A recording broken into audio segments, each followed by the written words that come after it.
Salve, pessoal! Estamos começando mais um podcast da construção, do Cienge. Esse é uma série de tendências para a construção civil em 2025. Teremos aí, periodicamente, vários episódios, trazendo os principais assuntos aí com convidados super relevantes. Já quero citar para vocês, para quem quiser baixar um relatório completo das tendências, está disponível aqui no link abaixo na descrição. E meu nome é Guilherme Lozecan, sou gerente comercial aqui na Prevision e na plataforma Cienge, com um super convidado, Alessandro, sócio-diretor da Cubo. Por favor, se apresenta aí pra gente. Bem-vindo. Opa, Gui, tudo bem? Bom dia pessoal. Meu nome é Alessandro, sou sócio-diretor da Cubo Engenharia. Nós somos uma empresa aqui de Florianópolis, uma construtora, gerenciadora de obras. Temos mais de 8 anos de mercado aí, uma empresa jovem, mas com bastante experiência. Já temos mais de 120 obras entregues. E estou aqui para falar um pouquinho da mão de obra, um pouquinho das tendências de 25 contigo aí, Gui. Vamos ver o que vai vir pela frente. Maravilha, Alessandro. Bom, pessoal, a gente trouxe justamente aqui essa ideia de falar de oferta e demanda de mão de obra, vai ser o nosso tópico. A gente vai explorar bastante os desafios de 24 e o que a gente pode esperar para 25. E muito bacana trazer o Alessandro aqui da região de Florianópolis, com 8 anos aí, 120 obras entregues, para trazer um pouquinho sobre esses desafios. Bom, já entrando no nosso assunto, quando a gente fala dos desafios de mão de obra, não tem como a gente não falar dessa alta de custos, né, dificuldade de contratação. O próprio CEBIC trouxe nos últimos relatórios um registro do aumento de 8,56% aí do aumento. Para 2025, existe uma expectativa, a gente está vivendo um cenário, né, todo mundo está bem por dentro dessa alta do dólar, do que a gente esperar dessas taxas, né, que tem trazido muito desafio para a qualificação da mão de obra, para a gente manter a obra dentro do custo, encontrar mão de obra disponível. E aí queria já entrar nesse assunto perguntando aqui sobre custos elevados e falta da qualificação, se são os principais causadores da escassez de mão de obra. Se justamente esses dois tópicos do elevado custo e da falta de mão de obra que causa essa escassez, e o que as construtoras hoje podem fazer para contornar esses desafios, o que hoje a Cubo tem feito para conseguir manter o custo da obra no eixo, a qualidade da mão de obra frente a esse cenário. Bom, com certeza, falta de qualificação e custo são sempre base de uma escassez, né? Não tem como a gente dizer que não é esse o caso da nossa mão de obra. Mas eu acredito que também, além disso tudo, né, qualidade e escassez, elas estão relacionadas a um negócio que ninguém mais quer trabalhar com obra. Essa é a base de toda a nossa escassez. Eu acredito que está mais qualificado, mas nessa linha, assim, porque a gente tá falando de um trabalho que muitas vezes é inseguro, é um trabalho que é pesado, né, para tu trabalhar na obra em si. Aí, se tu estiver falando da parte de gestão, a gente tá falando de um trabalho que é muito dinâmico, muito difícil, com muitas incertezas, né, que dizem que a incerteza é o que causa a maior parte de frustração no trabalho de uma pessoa que é movida por metas e tal. Na obra, a gente pode ter meta de tudo, mas se tu vai tocar uma obra, tu já sabe que já fez, né, a gente tá falando de incerteza, tu entra num canteiro de obra, tu já não sabe o que tu vai esperar, mesmo que tu tenha o PPC alinhado para fazer a hidráulica essa semana, mesmo que tu tenha toda a tua lista de meta, todo o teu mês, todo o teu ano decidido, uma vez que tu entra no canteiro, tu não sabe o que vai acontecer. Tu pode ter um acidente, tu pode ter um material que faltou, tu pode ter inúmeras das quantidades de coisas que a gente pode ter que não vão como planejado. Então, entrar nessa linha da obra, ela é sempre um pouco mais complexa do que só custo e tudo mais, porque o custo vem daí, né? Uma vez que tu não consegue atrair pessoas para a obra ou para a gestão, dependendo dos lados que tu tiver, isso gera uma escassez, né? E a escassez gera aumento do custo, tá? Então, hoje eu dei uma olhada no CUB, né, em NCC, nessas coisas. Então, o custo da obra ele já está maior do que o IPCA nos últimos anos. De 2020, que foi o final da pandemia até agora, a gente tem o IPCA de 33%, mais ou menos. E o CUB e NCC na casa dos 50%, 48%. Então, tu vê que o IPCA não está refletindo ainda o aumento de custo que a gente teve na construção, né? Então, eu acredito que a qualificação esteja relacionada a isso também, porque um cara qualificado, ele vai buscar outra área, né? Ele vai buscar, por exemplo, os pedreiros hoje eles ficam, né? Porque é o cara que já está acostumado com isso, mas o filho dele, que é um cara que conseguiu estudar, que é um cara que, vamos dizer que um pedreiro bom vai conseguir formar um filho hoje em dia. Graças a Deus a gente tem uma melhora na cadeia.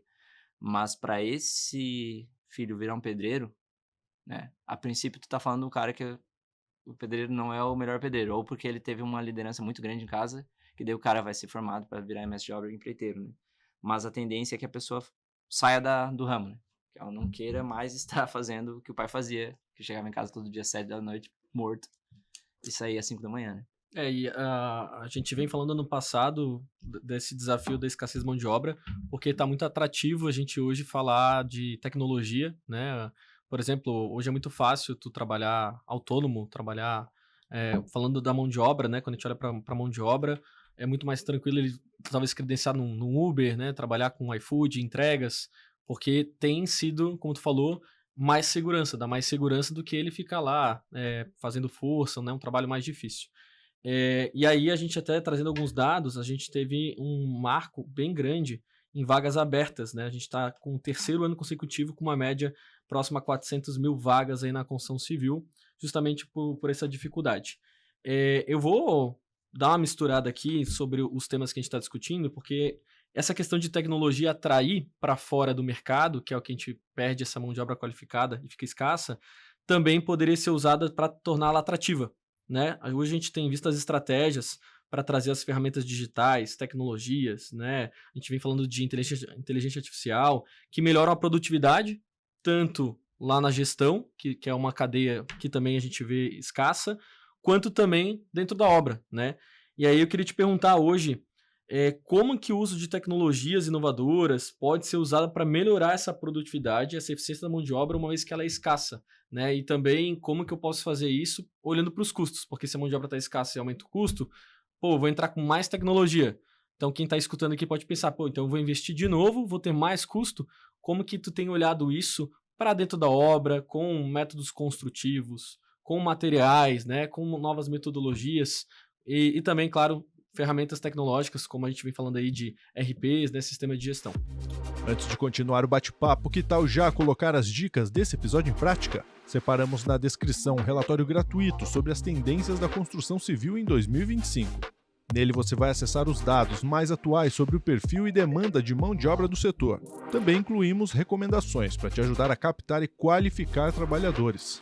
É só clicar no link, acessar o relatório e adaptar sua construtora para esse novo cenário. Para mais materiais gratuitos, visite o site do Cienge, www.cienge.com.br. Então, boa, vou dividir em duas frentes, então, como tu falou, a parte de a mão de obra, a operação lá na ponta, o cara que vai botar o tijolo, vai botar a placa de drywall, lado 1, e o lado 2 seria a parte de gestão. Como que a gente conseguiria ir para cada um desses lados, né, na minha visão, tá?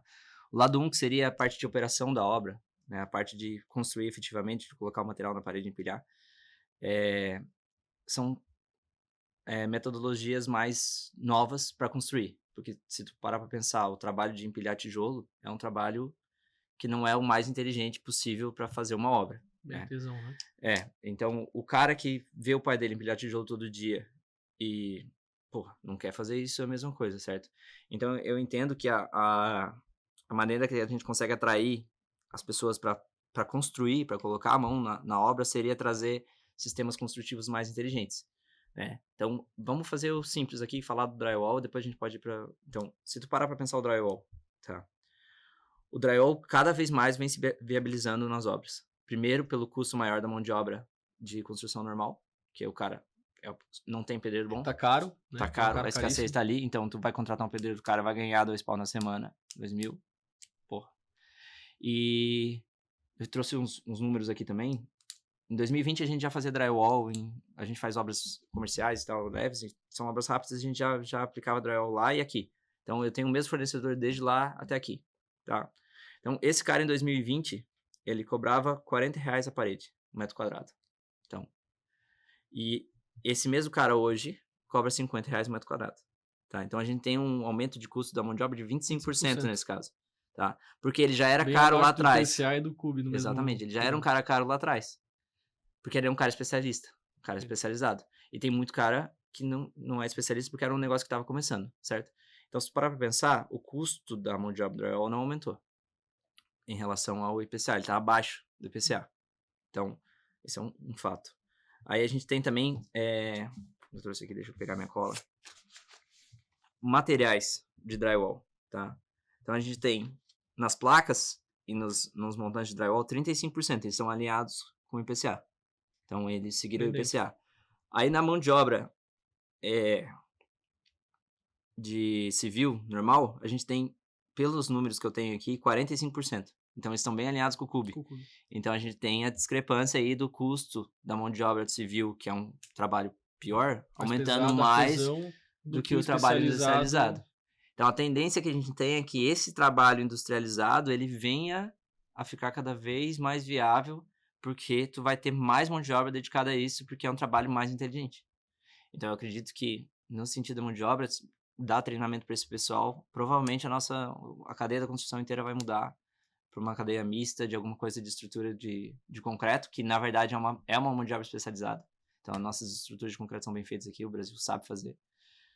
Com um misto de fechamento de leve, provavelmente a gente vai ter isso bastante. Hoje a gente já tem em Curitiba, já tem em Balneário, o pessoal já está fazendo. O pessoal ali da RDO também já vai começar a fazer, se tudo der certo. Então eu acredito que a conta já tá fechando. Então nesse quesito da mão de obra, eu acho que o caminho é esse, assim, a gente trazer coisas mais inteligentes. A escassez da mão de obra artesã vai nos forçar a né, ser mais tecnológico e trazer essas inovações aí para bater o preço. Se a gente analisar, vai ser mais ou menos o mercado dos Estados Unidos, assim. Hoje, tu visita os Estados Unidos e tu vê propaganda de obras de alvenaria. Como se fosse uma coisa especial, entendeu? Porque ela é muito mais cara para eles executarem. Então, lá tu trabalha com obras de lá steel esse frame. que é o serviço especializado. Exatamente, né? porque lá tu tem uma casa que voa, né? Exato. Sai voando num tufão. Então, se tu tiver uma obra pesada, que nem a nossa aqui, ela a princípio vai sobreviver. Então, tem essa diferença que eles não sei se eles queriam que fosse tudo lá steel frame, sabe? Mas eu acho que o tempo fez com que eles fossem forçados a mudar o modelo do tipo por causa da mão de obra, tá? E daí, eu tava falando também com um empreiteiro, e hoje a gente tem importação de mão de obra, assim. Ele me falou que hoje em dia servente não se encontra, né? Se importa de refugiado, Venezuela. Então, o pessoal que vem de fora tá sendo a base desse negócio, sabe? Que, por sinal, são bem bons, tá? Quanto mais o pessoal a gente conseguir trazer, melhor, porque os caras trabalham muito bem. Então, parte servente subiu, pelos meus números, de 50% a 60%, sabe? Nesse tempo. Então, é uma mão de obra mais escassa ainda, que é menos qualificada, sabe? Então, na verdade, a gente tá tendo bastante oferta de emprego. Então, as ofertas provavelmente estão na parte mais básica da cadeia. E essa parte mais básica da cadeia não atrai mais ninguém. Ela tá atraída para outro mercado. Exatamente. Esse cara vai para Uber ou vai para algum chão de fábrica ou alguma coisa que tenha menos, que nem eu falei, menos... seja mais seguro, né? Seja mais seguro e menos volatilidade, assim. Volatilidade. Exato. E daí na parte da gestão, aí eu concordo. Tecnologia...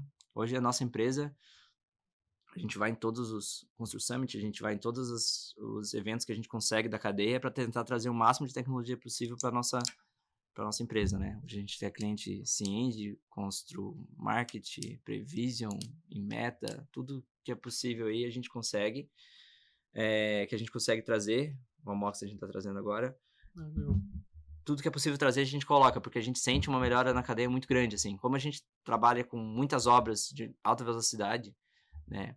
A gente normalmente precisa ter uma gestão mais rígida para a gente conseguir cumprir os prazos que são muito apertados. E nossos custos também, que a gente trabalha como cobra preço fechado, a gente tem que cumprir os custos, senão a gente quebra. Senão fica caro para vocês. Né? Exatamente. Então, velocidade é um fator que na construção civil custa muito mais caro do que em outros mercados, né? Isso. Se tu for fazer rápido, né, e não for inteligente, tá fadado a gastar uma fortuna, assim, né? Então, para fazer rápido, num preço legal, tu tem que investir muito em tecnologia para olhar qualidade, para olhar prazo e para olhar custo, assim. Então, eu acredito que seja essencial. Na verdade, se tiver fazendo 100, me parece que o cara tá fadado a errar, sabe? Vai sair fora do mercado. Tu falou ali muito sobre essa importação, né, de mão de obra, e a gente tem alguns dados, até uma pesquisa aqui da ECWeb, sobre a rotatividade, né, que a gente tem hoje no mercado. Traz aí que hoje a terceirização da mão de obra é um dos principais causadores dessa baixa produtividade, né, que a gente não consegue hoje ter aquela fidelização, né, do colaborador dentro do canteiro de obra, e essa rotatividade chega hoje a 35% dos entrevistados, então é bem grande. Como é que tu tem visto isso com os teus parceiros ou na tua mão de obra, né? Não sei se hoje ela é toda terceira, mas tu tem percebido essa rotatividade também? Isso é um desafio? Terceirização, há pouco tempo atrás, era o caminho para todo mundo, né? Todo mundo fala, não, tem que terceirizar, tem que terceirizar, tem que terceirizar. Quero um cara global que faça tudo. Exatamente. E só que os custos de mão de obra subiram tanto que o pessoal já está começando a pensar 2 vezes antes de falar terceirização, né? Hoje, na minha empresa, a gente tem uma pessoa só que me ajuda com manutenção, esse tipo de coisa, que que coloca a mão. É da Cubo. Que é da Cubo mesmo, né? A gente tem 30 pessoas na parte de gestão, então a gente é praticamente engenharia, engenharia financeira, e a gente terceiriza todo mundo, tá? Mas essa parte de rotatividade, o que a gente faz, né? A gente fideliza os nossos terceirizados. Então, como é que tu faz isso? É dando para ele um ambiente legal de trabalhar, tu cuida dele, né? Tu trabalha como se ele fosse teu interno. Então, ele é terceiro, mas vocês enxergam ele como da Cubo. Exatamente, a gente tenta fazer isso, né? Só que tu não consegue se livrar do risco desse cara simplesmente pegar uma obra que não é a tua e colocar a equipe que tu quer lá. Tu não tem como se livrar desse risco 100%, né? Até porque ele talvez lida com aquele risco de perder o cara da ponta se ele não colocar. Então eu tenho que sempre ter obra para esse pessoal o tempo inteiro, então eu não posso perder o cara. E eu sempre exijo as mesmas pessoas que a gente treina em casa. Porque querendo ou não, tu tem um terceirizado, mas é tu que treina do teu jeito, né? Independente de se for terceirizado ou não. O cara chega ruim, tu pede pra trocar. A única facilidade é que tu troca a pessoa sem ter a burocracia do CLT, certo? Mas, se tu parar pra pensar nos custos que a gente tem hoje, o custo do terceirizado tem subido muito. Porque a mão de obra tá escassa. Então, eles estão sendo muito procurados, assim. Tu procura terceirizado aqui em Floripa para fazer obra e é uma loucura, assim. Tá todo mundo ocupado fazendo várias obras. Então, hoje a gente vê que trazer CLT em certos casos faça sentido. Tem um problema nisso, né? Tu tem que criar uma empresa. Né? Tu ter pedreiro, servente, carpinteiro... Tu começa a ter que estruturar realmente. Tu tem que ter uma empresa que tu vai ser uma empreiteira também. Além de ser uma construtora, tu vai ser uma empreiteira, né? Então, os papéis de construtora e empreiteira, às vezes nem são bem definidos no Brasil ainda, porque muita gente faz os dois e tá acostumado com isso, né? Mas nós somos uma construtora que não é empreiteira. Para ser uma empreiteira também, tu tem que ter mais um corpo jurídico, tu tem que ter o mestre, tu tem que ter o cara que treina, tu tem que ter RH para demitir e contratar rápido, porque gira pra caramba, né? Tu não sabe quem é o cara, tu coloca o cara lá e ele... Em um mês tu vai fazer a experiência e tu vai trocar. Ou vai ser um cara que vai precisar acompanhamento de qualidade o tempo inteiro. Então, renovar a norma, jurídico, segurança, tudo isso começa a ficar mais complexo. Então, para você conseguir fazer, tu tem que ter um corpo maior. Então, provavelmente em obras muito grandes faça sentido, porque o custo vai ser mais barato. O custo geral vai ser mais barato. Só que se tu estiver falando de obras médias e pequenas, eu acho que ainda não faz sentido. Porque a dificuldade de montar essa equipe e manter isso... Manter, né? É muito alta. Manter é complexo, porque se tu pegar a receitinha de bolo aqui de Florianópolis, né? É tu ter 3 obras grandes, uma em cada fase, porque aquela equipe que estava na carpintaria sai da fase de estrutura, vai para uma obra nova que tá começando, porque entrou a equipe de pedreiro. Então tu manter isso dá essa estabilidade, né? Então mantém a equipe mínima, deixa a equipe mínima redonda, terceiriza a estrutura, que o pessoal tem feito, né? E daí tu vai... montando o fluxo ali com a tua linha de balanço e deixa o negócio redondo, certo? Mas para isso tu tem que ter linearidade, né? Ou tu vai começar a virar empreiteira para contratar, demitir, contratar e demitir, contratar e demitir. Então eu acho que vale a pena em casos específicos, assim. Se tu tiver um caso específico que encaixe, tu conseguir manter o cara e conseguir treinar, vale muito a pena. Tem que ser sempre analisado, né? Tipo, se fosse pra dar um veredito, não dá pra generalizar se é melhor terceirizar tudo ou é melhor trazer tudo. Depende a obra, depende o tipo de serviço. No fim, vai depender do cara que tu contratar. Independente se ele for terceirizado ou CLT, se tu contratar um CLT bom, ele vai te trazer resultados. Se tu contratar um terceirizado bom, ele vai te trazer resultados, sabe? Tá na verificação da pessoa, provavelmente. Tu trouxe ali sobre achei muito legal que tu trouxe que tu pega o terceiro, né, e enxerga ele como da Cubo, então acaba que, cara, vocês dão um ambiente legal, dão um treinamento.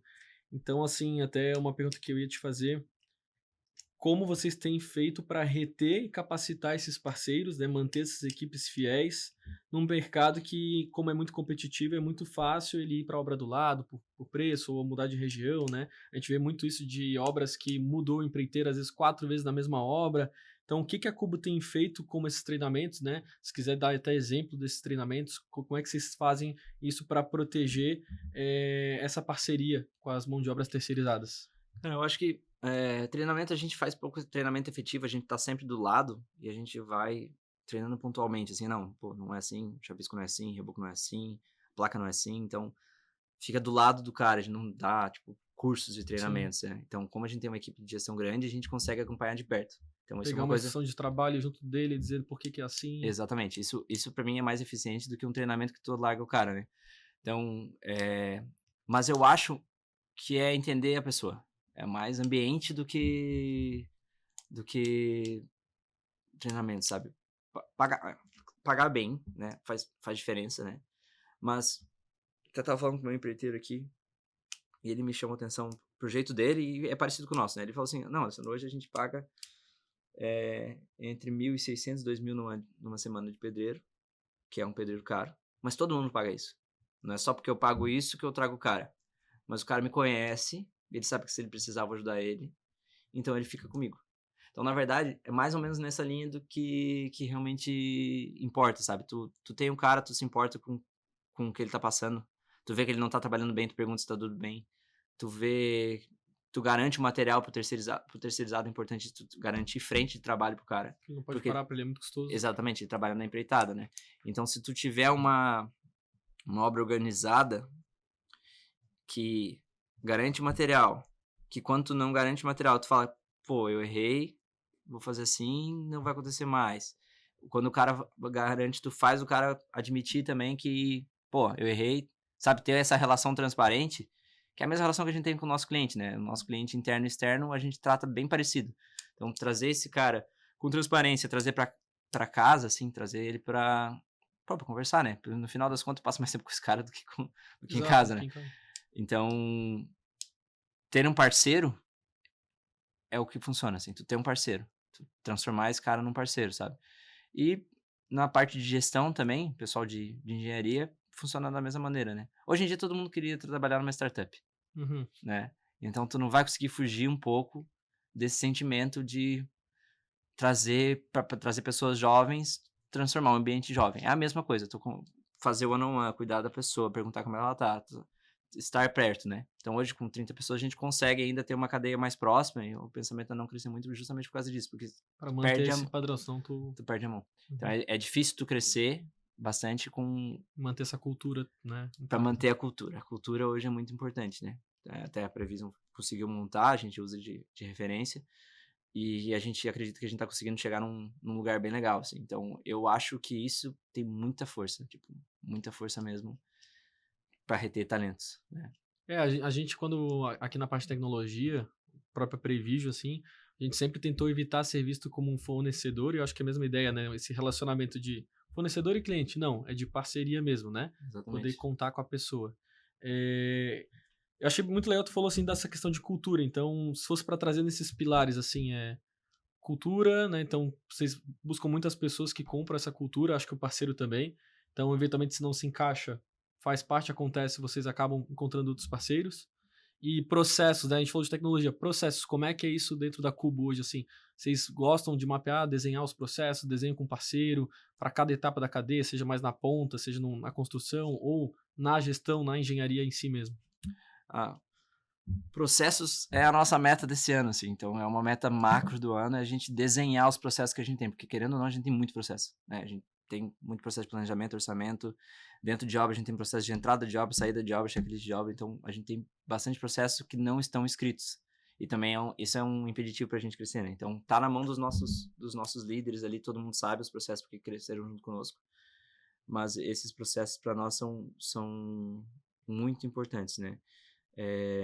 Desculpa, qual que era o restante da pergunta que eu me perdi? Não, era mais como é que é a visão de processos para vocês, porque tu já falou muito de tecnologia e pessoas, e processo é um foco desse ano vocês darem um próximo passo. Já tem, mas eu entendi que é muito mais em escalar eles. Isso, tu falou de valores também, né? Então, os processos são a base da operação, né? Essas são a base da operação. Então, se tu quiser deixar essa operação redonda, tem que processualizar, na minha visão, praticamente tudo que for relevante, né? E a outra ponta, que é a ponta de retenção de talentos, é valores, né? Então, como a gente falou, sim, as pessoas têm que estar alinhadas com os nossos valores, né? Hoje em dia, independente do tamanho da obra, se for uma obra de um empreendimento de 10 mil metros quadrados, ou se for uma obra de um apartamento de 150 metros quadrados de reforma, que a gente faz os dois, então a gente tem equipes diversas para cada tipo de obra, né? Todas elas têm os nossos valores na entrada. Assim. Então, os valores da Cubo estão em todas as obras. E daí a gente organiza os nossos gestores de obras para cobrar os valores independente de quem seja, né? Então, a gente tem um valor lá que é fazer acontecer, então não deixar para amanhã é um dos valores que a gente mais prega na obra. Então, se tem um cara lá que ele tinha que fazer e ele precisava levar mais 10 minutos e o cara não fez, dá uma chamada no cara porque ele tinha que ter levado 10 minutos a mais para fazer acontecer o negócio, né?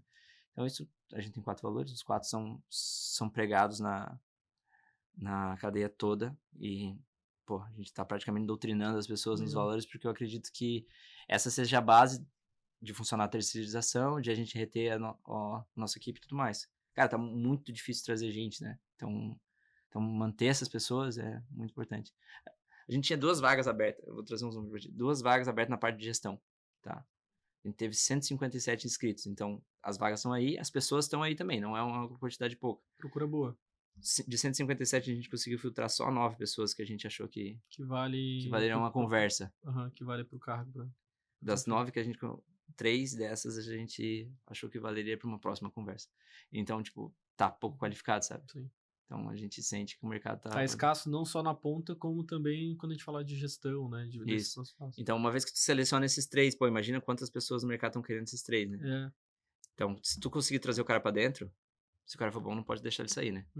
Então, eu acredito muito que isso é uma parte forte da nossa empresa e que todo mundo devia investir nisso, sabe? Bem legal, bem legal. Bom, falamos sobre vários pontos, né? Escassez de mão de obra, as estratégias para suprir essas demandas. E assim, traz um pouquinho para a gente ir finalizando. O que tu imagina de 2025? O que tu espera? Como é que a Cubo está se posicionando frente a esse mercado de 2025? E também, se tu puder trazer assim como um fechamento, uma dica, um principal, o que tu gostaria de reforçar, né? Como para quem está escutando hoje. Boa. Cara, 25... Parece que 24 não acabou, né? Foi direto, né? Janeiro teve 360 dias. Caraca. E eu não consegui... Eu fiquei esperando o recesso de janeiro. Eu não consegui entender, cara. Eu saí de férias, parece que eu já esqueci minhas férias. Janeiro foi uma loucura. Pra nós, assim, tá muito bom.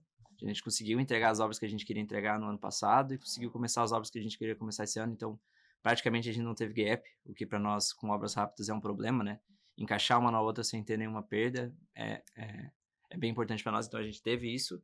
A gente já tem o ano de 2025, parte de obras fechadas, a gente já tá até maio, junho, sem conseguir pegar mais nada. E parte de administração, assim, a gente consegue pegar mais uma só, maiorzinha. E já fecha o ano, assim, com as nossas metas batidas. Então a gente tá bem feliz com a prospecção desse ano. Mesmo frente ao cenário de escassez de mão de obra, os desafios, vocês... entende que tá... Querendo ou não, o mercado tá aquecido, né? A gente vai ter muito aumento de custo, muito aumento de valor de venda. Então, isso é uma coisa que...